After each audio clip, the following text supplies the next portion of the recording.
podemos.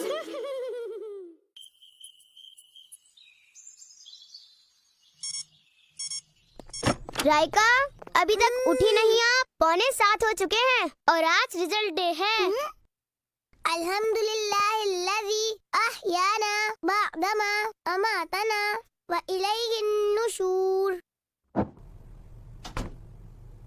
अल्लाहुम्मा अंता हसनता खल्की फहस्सिन खुलुकी। Special day, result day. Raika, फिर क्या रिजल्ट आ रहा है आपका? मैं तो क्लास में फर्स्ट आऊंगी। आराम से राइका, आज तो आपको ज्यादा ही एक्टिव नजर आ रही हैं। आज तो आप रिजल्ट डे की वजह से टाइम पर उठी हैं। मैं तो हर रोज ही टाइम से उठती हूँ क्योंकि टाइम की पाबंदी करना बहुत जरूरी है। बहुत अच्छी बात है। हमारे प्यारे नबी सल्लल्लाहु अलैहि वसल्लम ने इरशाद फरमाया, रोजाना सुबह जब सूरज तुलू होता है तो उस वक्त दिन ये ऐलान करता है, अगर आज कोई अच्छा काम करना है तो कर लो, आज के बाद में कभी पलट कर